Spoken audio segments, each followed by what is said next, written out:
Good morning, everybody. Jim Feist and Hank Goldberg here in Las Vegas. Hank, we saw the collapse of the Milwaukee Bucks last night. Totally collapsed. Home game, third straight loss against Toronto. Toronto's head coach, I think, is doing a lot better job than Budenholzer is. And, now they go back to Toronto. Toronto's opened a 1-point favorite. Now they're 2.5. And they close it out. We might be looking at a series starting in Toronto against Golden State. Should be very interesting. I would love to see that because I'll get my money back. I don't think they have a prayer against Golden State. Golden State can defend. They've got, they got better players, and they've got the experience, and they've got some guys who are really playing well. They'll be well rested. I think the break did them some good. I don't know who they're going to have back for that series yet, but even without a couple of guys, they're the best team on the floor, and I think this will be the end of the line for Toronto. I think you could put both sides together and Golden State would beat them. Well, I'd like to see that, but very interesting. Well, if they close it off on Saturday, that would give Toronto a couple days off as well to rest up. I don't know what the situation is with Kawhi, but it didn't slow him down. I know they said his leg is hurt, but sure didn't slow him down at all. He's a hell of a player. Hell of a player. You got, he's great, and he's got guys around him who, some of them show up sometimes, some of them don't, but they haven't come up with any adjustments for him to deny him the ball when they need to. And Giannis is killing him. On the free throw line, he's missing foul shots. He goes to the line, and you can just pretty much predict that he's going to be 1 for 2 at best. And defensively, he's not getting it done. And once in a while he'll make a 3-point shot, but they've blocked. They've thrown up the wall against them, and it's been effective. And they don't have any answers on the other side. They get these long runs where they go scoreless, and they get outscored like 16-2, and each half, and it's killing them. So and the coach doesn't seem to have any answers. Well, Giannis is a young player and needs to develop an outside game. Of course, he has to work on his foul shooting. If you're an incomplete player, the NBA they're too talented. The coaching and the players are too talented to let you get away with much. And when you're playing the top teams, there's a top and a bottom in the NBA, and he isn't consistent enough from outside. Even his 14-foot shot. The floaters are not as consistent as they should be, and his foul shooting is horrendous. So, he's a great talent, and he will develop. And right now, he's not the best player in the NBA. Can he develop by tomorrow? No. No. You caught me off guard there. No, he won't develop by tomorrow. I'll give him a year or two. Tomorrow, it's going to be difficult. I personally like Toronto in the game. I think they'll close it out. But, well, I'll tell you what. I'm going to take a shot. I would take a shot, and I'm going to take the other side to win it all. Because, theory being that I think they might steal a win against Toronto, Game 6. And then I can go for a middle in the last game. Okay. The only way I can get out. Okay, I got you. I don't have any future tickets on any of these teams, so I'm just going to go for the one game. I don't have any future tickets either. I'm just, but I just been getting crushed. And so I need some kind of a strategy where I can get some of my money back. That's all I can think of. Well, there is one other option. You could take that money and bet it on some of your hot baseball plays or even on the horses. Well, there's a 6-horse field for the Gold Cup at Santa Anita on Monday. They got a real good card on Monday. They've got 3 Grade 1 stakes, and I think I think that there's one horse in there that's really strong, and that's Sadler's horse, Core Belief. He had a great race in the Big Cap, and it was a tremendous race. He's been off since, and I think he's the best horse on the West Coast right now among the veteran horses. But there's a few good horses underneath him. But a 6-horse field is kind of sad commentary on racing right now for a race like the Gold Cup. Anyway, Monday's a big racing day. Used to be big in New York too, but they took a lot of those stakes races and they moved them towards Belmont Day. The Belmont right now is holding it around 10 horses, you know, Tacitus will be favored. It looks like War of Will is going to go. The big question mark right now is whether Baffert, who is going to wait till the end of the week to make a decision on his horse, and whether Game Winner is going to run or not. They're hoping he does. If Game Winner goes, it's a pretty good race. Game Winner is a good horse. He ran 5th, I think, in the and then got moved up in the Derby, and I don't think he liked the track that much. But he's been a very competitive horse, and if he goes, he could be a big part of the pace factor, which is not a bad thing going a mile and a half. And there's a young horse in there called Intrepid Heart, who is who was in the Peter Pan, stumbled out of the gate, closed very well to finish 3rd. So of the 10 horses, those are probably the top 4 if the Baffert horse goes. And Baffert, they were hoping he was going to go, and then they asked him about it a couple of days ago, and he said, well, he would make his decision by the end of the week. He may want to keep the horse on the West Coast and not send him a mile and a half right now. That's the big question. Hank, let's say War of Will runs in the Belmont and wins the race.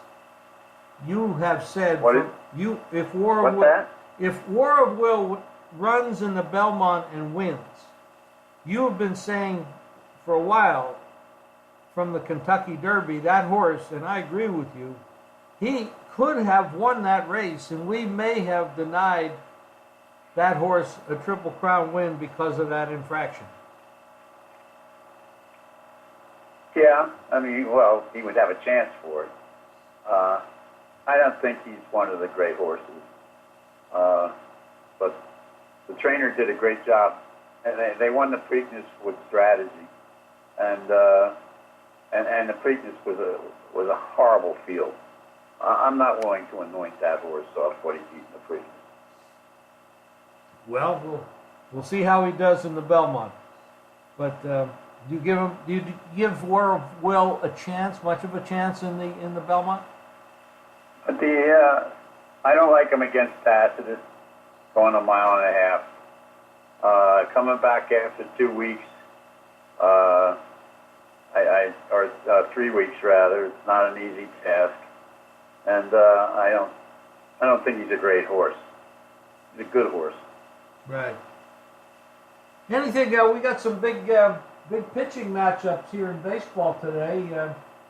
Last year's Cy Young Award winner in the American League, Snell, pitches at Cleveland today against Bieber. Snell, after he broke his toe, he hasn't quite been the same, but the last 2 outings have been pretty darn good. The game opened 141. It's down to 129, 130 at Cleveland. Cleveland has not been able to hit the ball very much lately.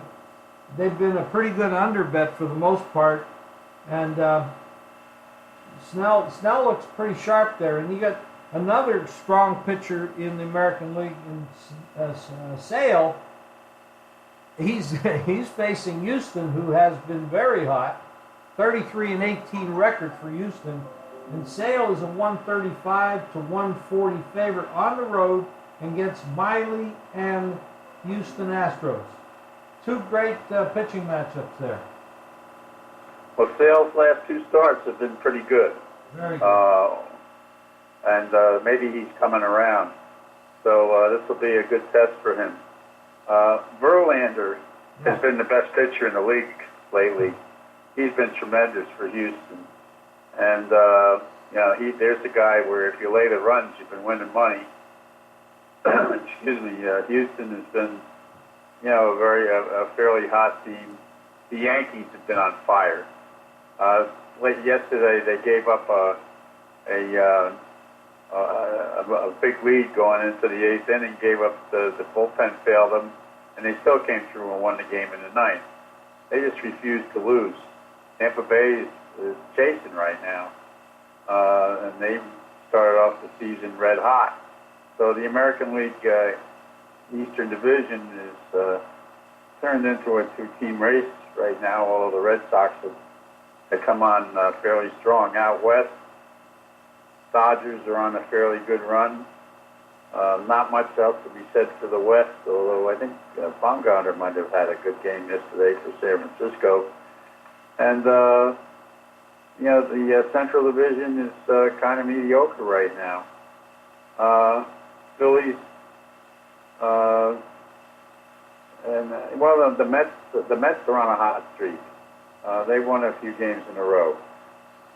Excuse me. So, but as far as pitching matchups go, you can always find a couple every day. Who's won 6 games in a row? Miami Marlins. Yeah. Pretty. Yep. Worst team in baseball, they say, but I give them another shot today. I mean, they're going up against Washington, and Washington's bullpen is a dumpster fire. You get late innings, you might as well just bet against Washington. They just give it up. Washington's a 140 favorite today against Lopez and the Miami Marlins. And I would take Miami there just to continue the streak. Washington is not that good to be favored by much over anyone, in my opinion. Meanwhile, Monday starts the hockey finals.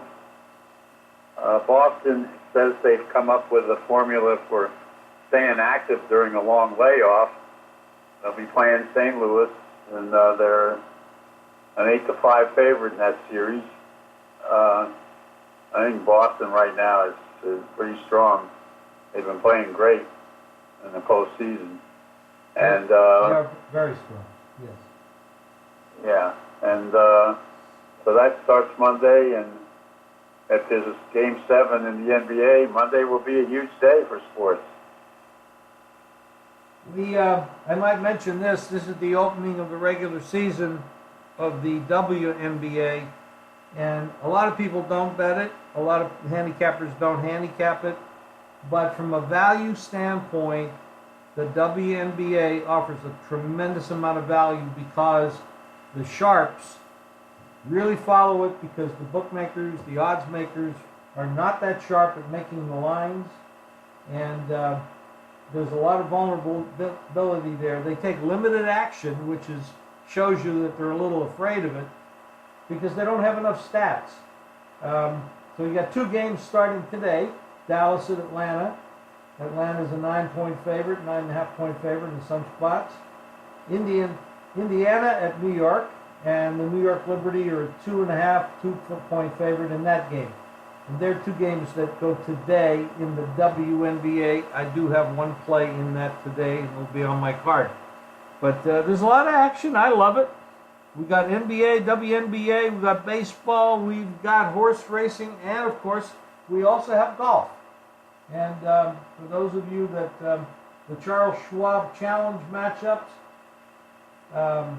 going now, right now, and there's lots of action there. And golf has been very exciting lately. It's a very, very talented players out there. It's a big field of talented guys that anybody can, as long as Koepka isn't playing, I guess everybody else has a chance. Huh. Well, Spieth is having a good. Spieth seems to have turned his game around, and he's near the top of that, or he was at the end of yesterday. I don't know what's going on today. Yeah, he started to look more secure with his swing last week in that final round. I was kind of impressed with the way he came around. I mean, he's got a ton of talent. I think the game got into his head a little bit, and he'll be back. There's too many. He's got too much talent to sit on the sidelines. Well, everybody, Hank's plays as usual are at jimfeist.com and mine as well. And we'll be back here on Monday with more action, more insight, more free stuff. Hank, if you don't have anything else for today, we'll sign off. No, that's pretty good. I think Monday could be a great day. Like if somehow Milwaukee can find their game and send that to a Game 7 on Monday, you'd have the beginning of the Stanley Cup and the end of that series.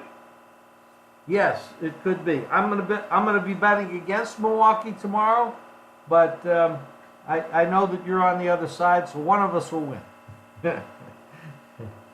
Have a great weekend, Hank. Well, I'm not giving it out as because I think they can win. I'm giving it out as a betting strategy, is how to get a little money back. Okay. Well, have a great weekend and all your bets that we're not on opposite sides of. Okay. Thanks, Hank. All right, Jim. Have a good day. You too.